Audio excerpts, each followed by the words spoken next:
Close your eyes, you'll be here soon. OMORI is a cute RPG maker game made by OMORI and was released in late 2020 on Steam, a project that had been in development for the past 6 years with a Kickstarter page that reached over 10 times the backing goal. I got this game recommended to me by a friend, telling me about this cute RPG maker game where you go on a fun adventure and save your friend, but man was I not ready for this. Because despite what all the screenshots, music, videos make it seem like, OMORI is not a kid's game. The story has elements about depression, anxiety, death, self-harm, so if any of these topics are not for you, I suggest clicking off right now. OMORI follows the story of a young boy called Omori. He awakens in a white room. It's an empty room. The only thing in this small space are a sketchbook, cat, a laptop, tissue blocks, wait a second, and a dark light bulb hanging from the ceiling. You can explore and walk around this white space, but you will be followed by these red grabby hands that will transport you back to the center of the room. A white door is also present, and by exiting this, you will enter the dream world. The dream world is a colorful place filled with wacky, quirky gamer girl characters that are not like the other girls. Here you will find your 3 friends, Kel, Aubrey, and Hero, your main party members for the long part of the game. A bit further on you will find your other 2 friends, Basil and Mari.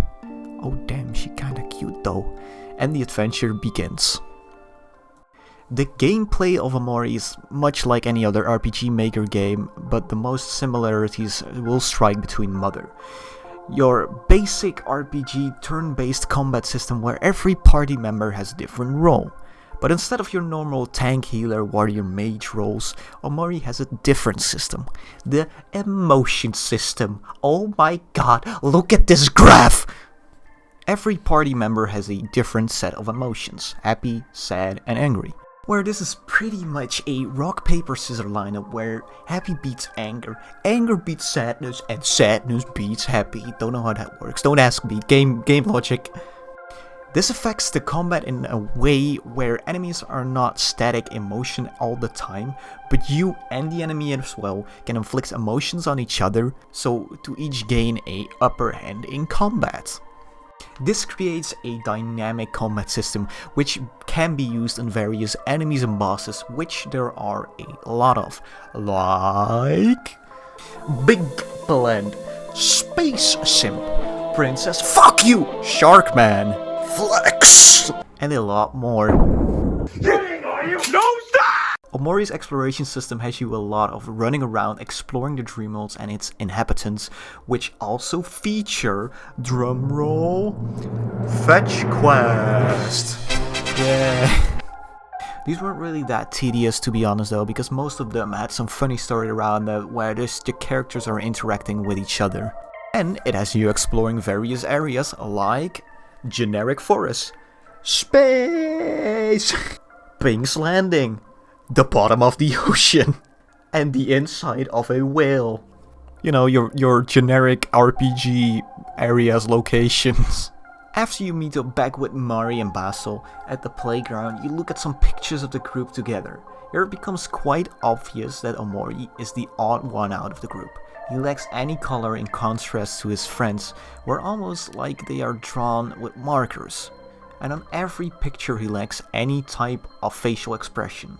So you talk to some people at the playground, play hide and seek, beat up a fucking asshole because you tried to touch your boy Basil like that. No one touches my boy like that. Stay the fuck. And you guide Basil back to his house, with Murray denying space and time laws and teleporting between picnic places. What the fuck is happening? You beat up big plants and enter Basil's shoe or something. Here Basil thanks you for saving his life, fighting off the big angry big man, as he drops something to the floor. That's nothing special, just a picture. White am I's red. Omori gets sent back to the white space, with the white door being gone, and the only way out is to stab himself. I have several questions. You wake up in your room. It's dark, you're hungry, Your mom left a message that there is some leftover steak in the fridge. You go downstairs, or not, because fuck stairs and fucking holy shit. So you end up going back to bed. But man, do you really have that 3 AM steak crave. So you muster up the courage and go downstairs. But there is something following you. And now there is a hand following you, and oh my god, Yoshigage Kira, go away! You try to fight the hand, but it does nothing. So you try to calm down, and something slowly disappears. You heat up the steak, because fighting a paranormal demons really takes a toll on that appetite. But before you are able to go to sleep again, someone knocks on your door. Bitch, it's 3 AM, you better have a good fucking reason to be— Oh, it's Mari, telling you she forgot her keys. You open the door slowly.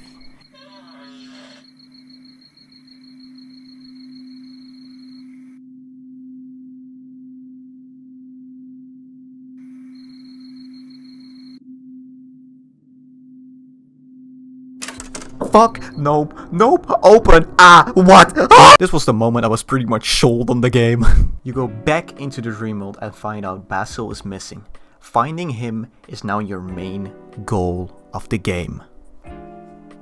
Spoiler marker before I continue. If you have not played this game and you think this is something for you, I really want to encourage you to experience the thing blindly. Although I did spoil the start a bit, maybe. This game had my jaw dropped at the end of it, and I might have cried, but you tell no one. So what we know at the moment is that Omori uses his dreams to escape from his reality. His dreams, especially his white space, is a safe place where he can be alone and not be faced by the reality of his life. Omori is a shut-in and has isolated himself for quite some time, ever since something happened. The goal of the real Omori is to find out what that something is. Every time you come close to saving Basil, you're sent back to the real world.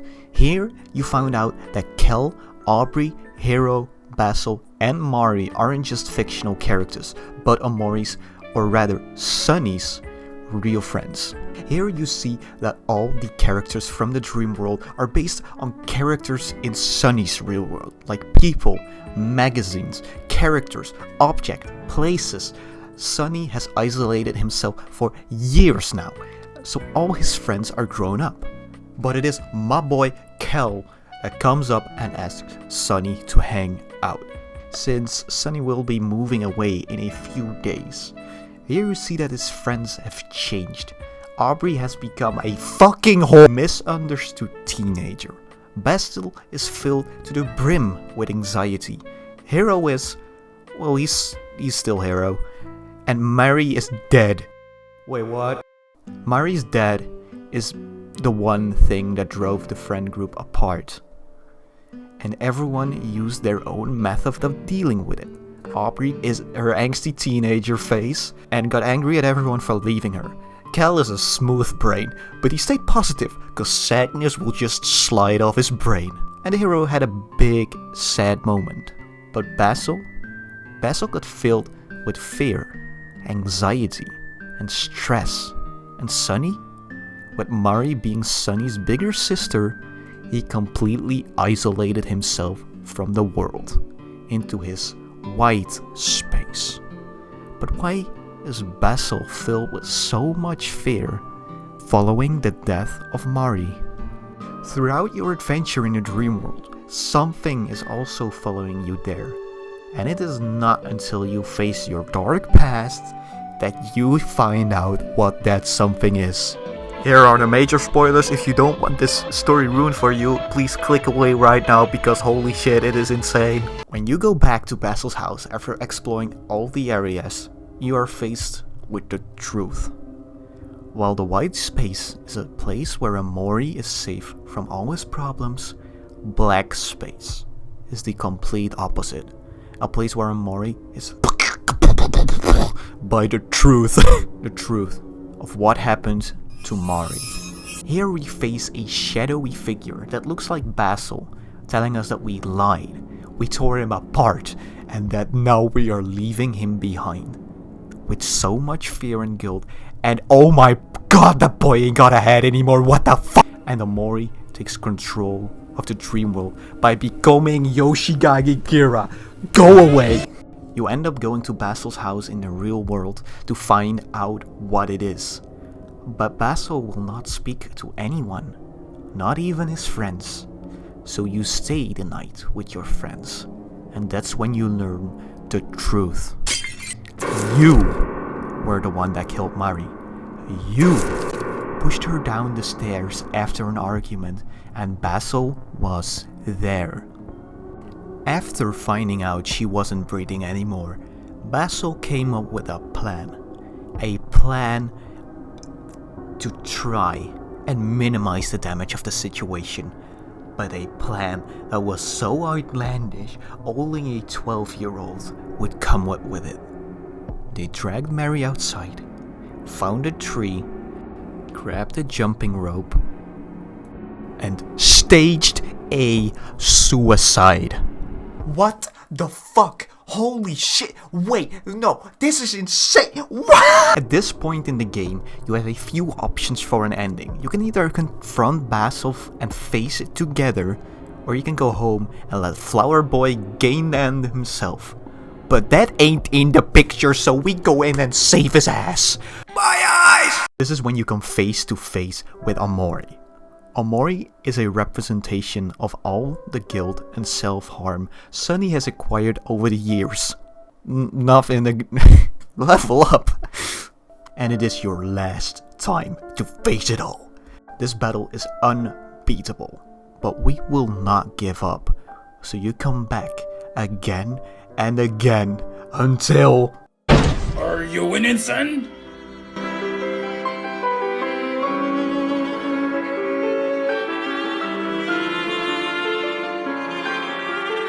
Or maybe you had something like this. Why is there dubstep playing during my Final verdict, Omori is a great game. If you like RPGs, or you're just looking for some psychological horror like Doki Doki, Yumi Nikki, Undertale maybe even, give this game a shot. The story is great, but it is best experienced blindly.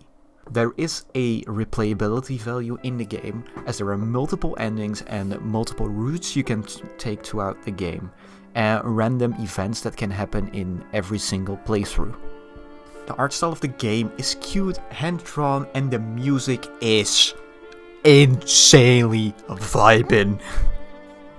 There are some parts of the game that I do not really like the combat being a tad bit slow, and a lot of side quests not really completable since you don't take a certain route, and at some point I was just like, oh, I am going towards the ending now, and I have so many side quests left that I cannot complete, and I am insane. Still, I have to give this a solid fucking 9. It's around 20 hours long for a single playthrough, and it is only 17 euros, so it's a great fucking value for your buck. That was pretty much the Omori experience. If you like this video, be sure to smack like. I know it's a little bit of a different type of video than I usually make, but I hope you enjoyed it nonetheless. Subscribe to be very, very cool, and I'll see you guys all in the next video. Bye bye.